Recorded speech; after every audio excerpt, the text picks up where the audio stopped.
Ladies and gentlemen of YouTube, my name is Romanos. I am a historian and we are continuing our journey in this beautiful story about Byzantium.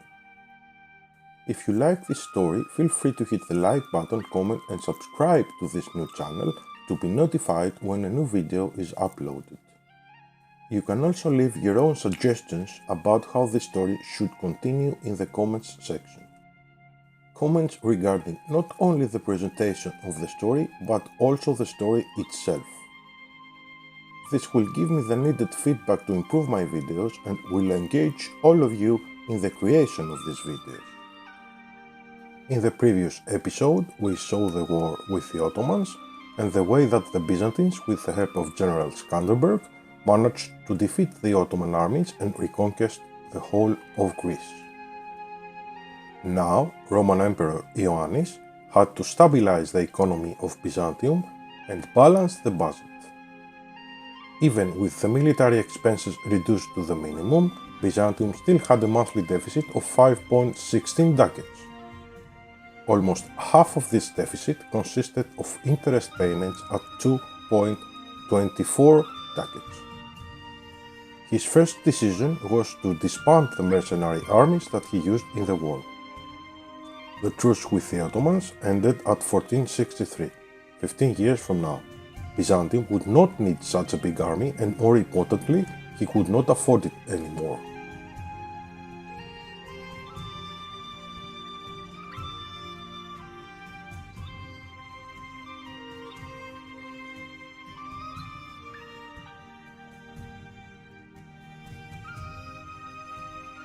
Then, he decided that Byzantium needed a debt restructuring and he started repaying the oldest loans.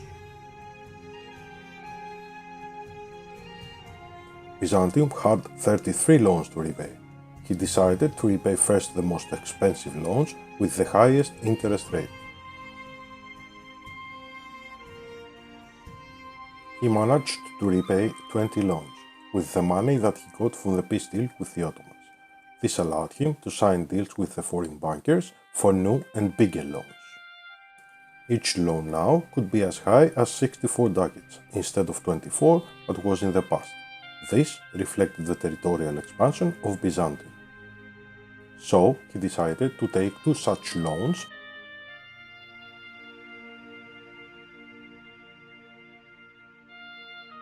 and repay all the loans that took from the burghers.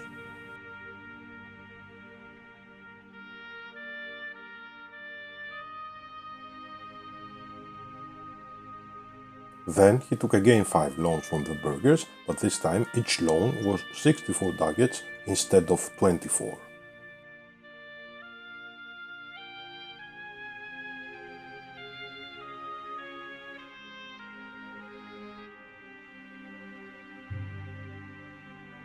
He used the proceeds to repay the rest of the loans that had a high interest rate. After this restructuring, Byzantium only had 6 loans and only one of them owed to the foreign banks at the high interest rate of 4%. So the interest payments were reduced from 2.24 ducats to 0.47 ducats. Furthermore, Ioannis decided to mothball all the Byzantine forts to save even more money. After all of these decisions, the budget turned positive at a monthly surplus of 3.15 ducats. But the manpower of Byzantium after the war was almost non-existent. It was not even enough to reinforce the existing armies. Byzantium would have to go through a period of consolidation to allow the manpower reserves to increase. But the gold mine in Kosovo was more important than that. So, in the 20th of December of 1448, Ioannis sent a diplomat to fabricate a claim there. In the 1st of January of 1449, the Byzantines announced that now the Ottomans and Serbia were the official rivals of Byzantium. Ioannis also thought of rivaling Genoa.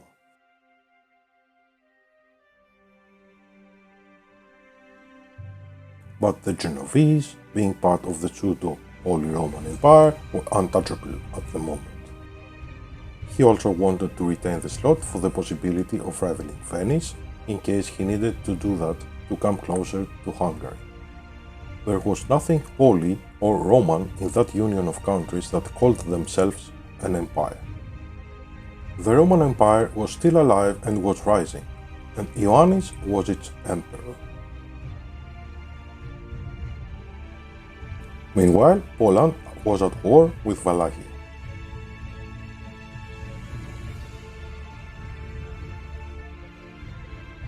But the struggle of the Byzantine people and the recent victories did not go unnoticed by the princes of the West.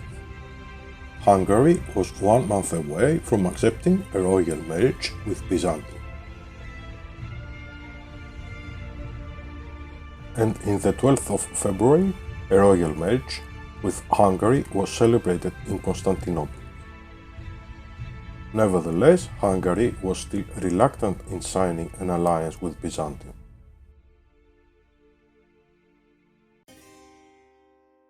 The bride was stunning.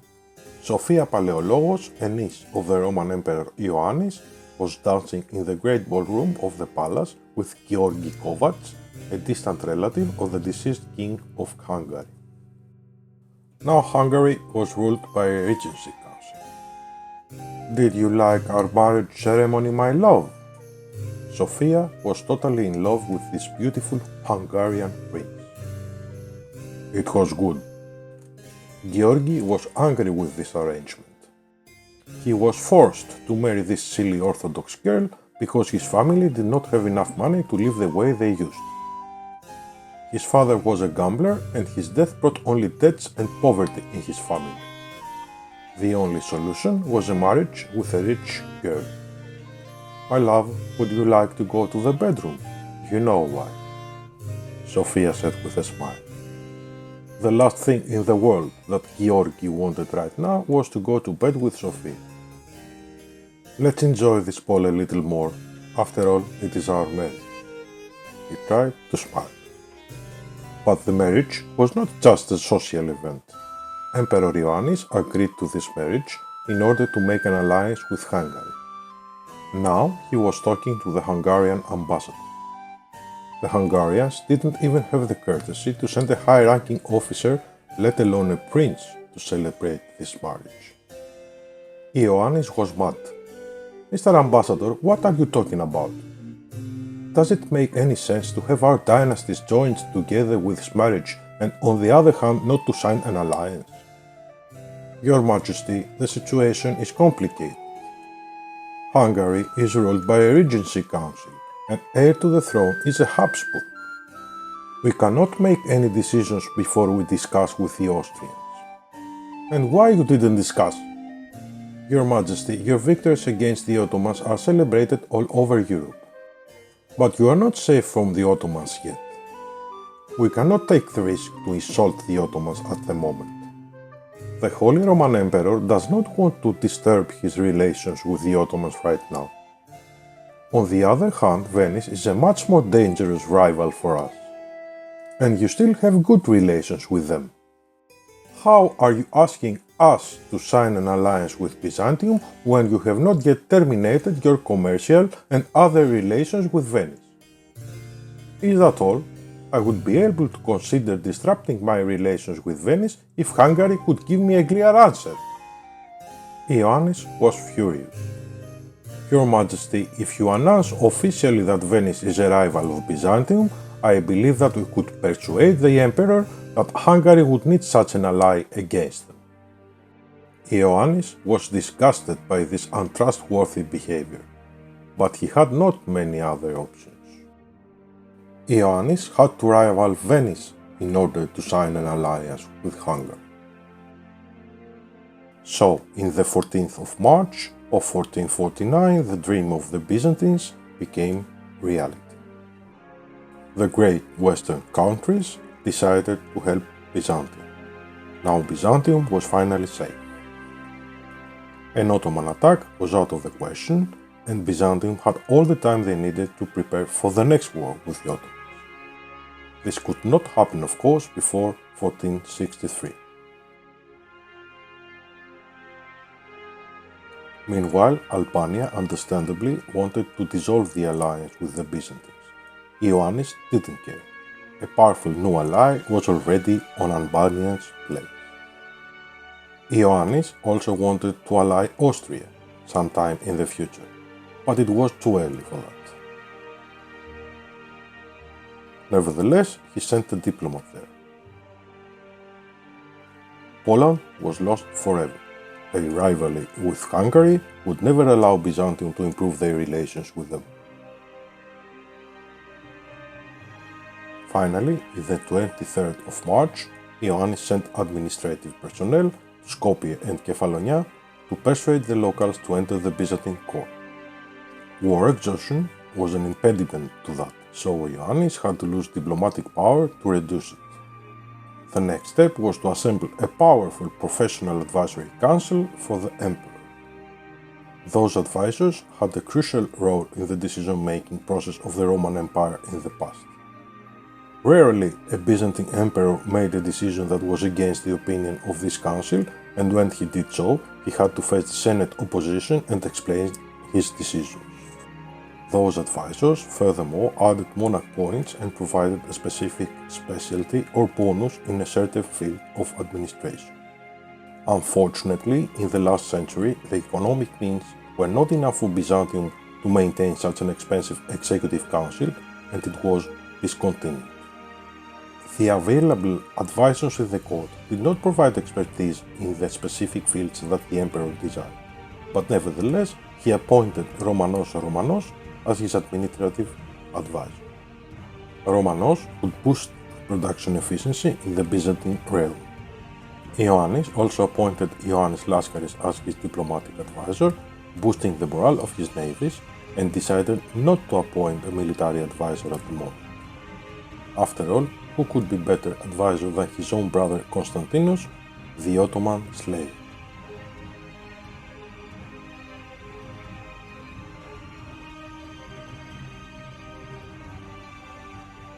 Ioannis ultimately wanted to convert northern Greece and Macedonia into states, but he had to wait for Kefalonia and Skopje to be conquered first. Nevertheless, he reduced the autonomy in Achaia and Corinth by 10%.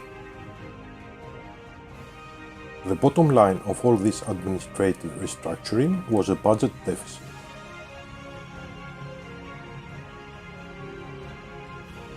Byzantium simply could not pay for having two advisors, so Ioannis Laskaris was fired. The Advisory Council immediately issued its first report.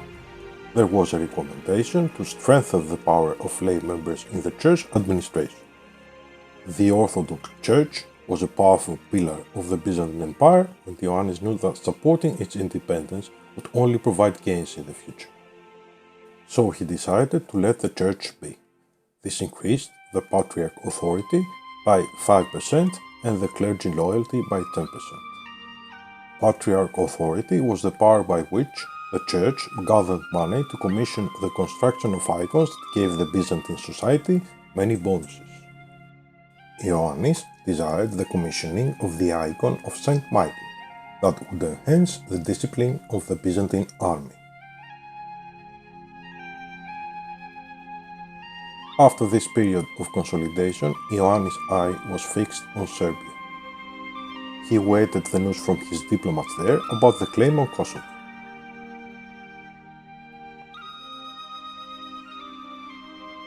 Meanwhile, the Ottomans had declared war on Dulkadi.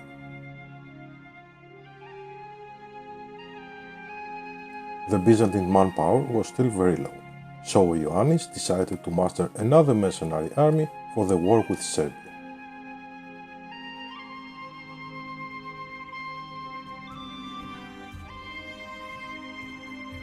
Free company, which was the cheapest alternative, was not available as it was recovering its manpower.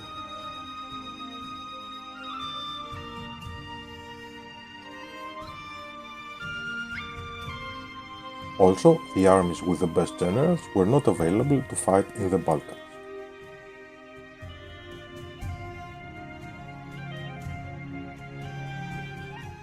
After a long process of negotiations, Ioannis decided to hire a mercenary company of 4,000 men from Lika with a decent commander.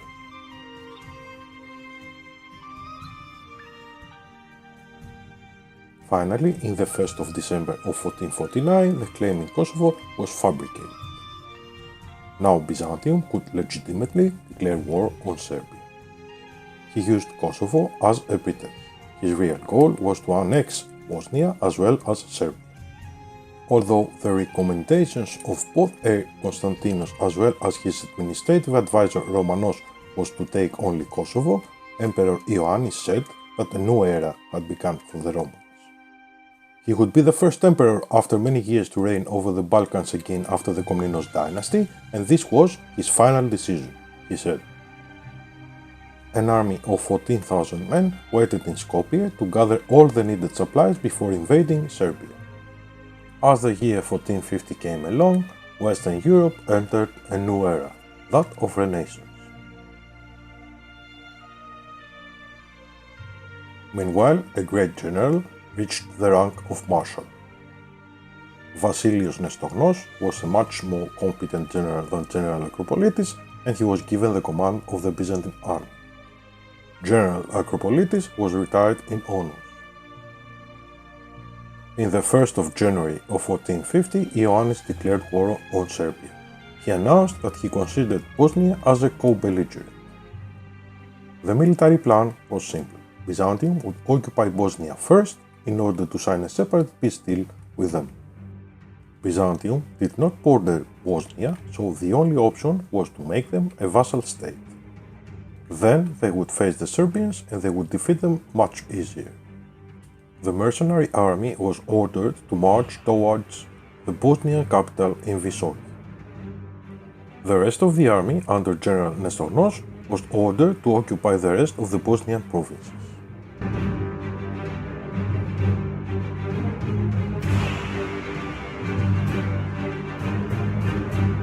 Each army group that fulfilled their objective in Bosnia moved to Serbia for the occupation of the Serbian province.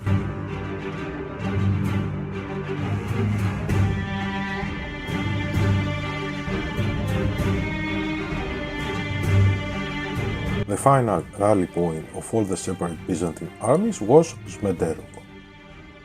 In the 23rd of June, the mercenary army of Lika was besieging Visoki, while the rest of the army was besieging Smederevo. The Bosnian army of 3,000 men, on the other hand, had occupied Skopje, Seres and Kastoria, while the Serbian army of 6,000 men were besieging Thessaloniki. They could not occupy any other Byzantine province before taking Thessaloniki. So the Bosnians returned back in Serbia and tried to liberate Nis. In August of 1450, the Serbian army also lifted the siege of Thessaloniki.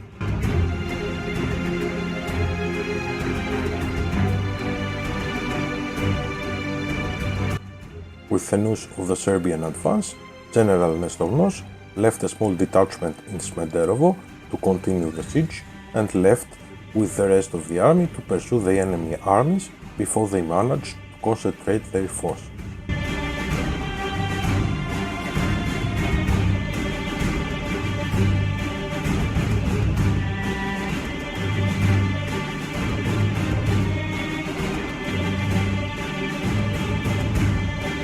But then he received orders from Constantinople to head towards Visoki and help the rest of the army in the siege. Ioannis was impatient. Of course, this proved to be a mistake. The Bosnian army exploited the situation and attacked the small Byzantine detachment in Smederevo. They were victorious and Smederevo was liberated. The siege progress was lost. Instead of shortening the duration of the war, Ioannis managed to add at least another year. After losing Smederevo, Raska and Nis that were controlled by this fort also returned to the Serbians. Nevertheless, in the 20th of December, Visoki finally fell.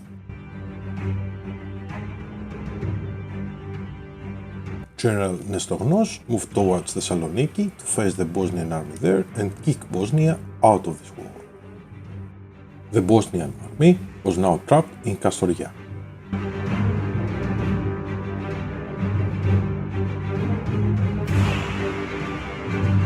In the 11th of February of 1451, the Bosnians were defeated and they were forced to become a vassal of Byzantium.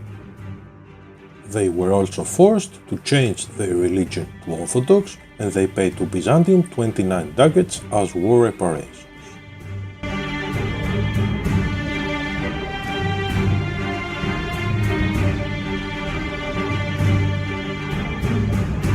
Nestornos headed towards Smederevo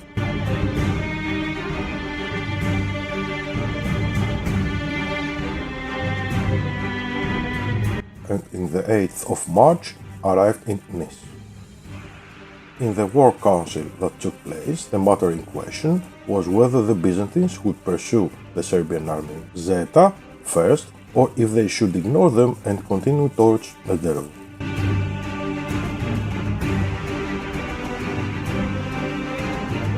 After a lot of discussion, the middle ground was reached. They decided to split the army and send half of it in Smederevo and the other half to follow the Serbian army by distance but not engage.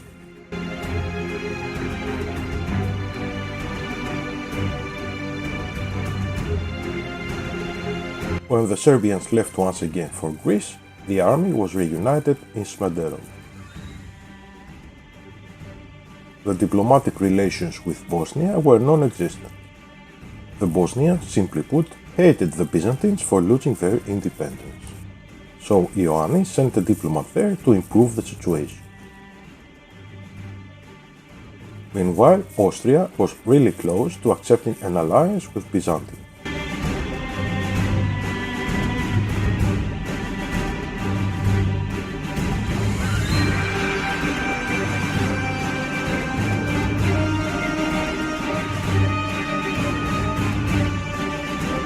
In the 1st of January of 1452, exactly 2 years after the declaration of war, Smederevo fell. The next step was the annihilation of the Serbian army.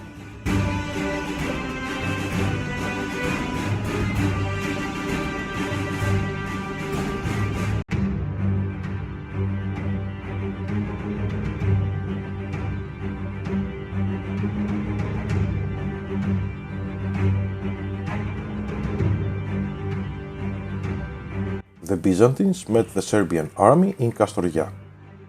They crushed them and started the occupation of the rest Serbian provinces.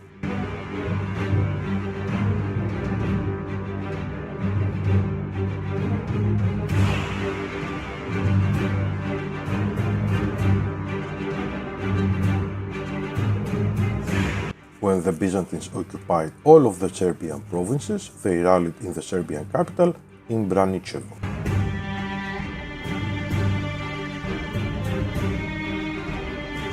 A small detachment was sent to liberate Skopje.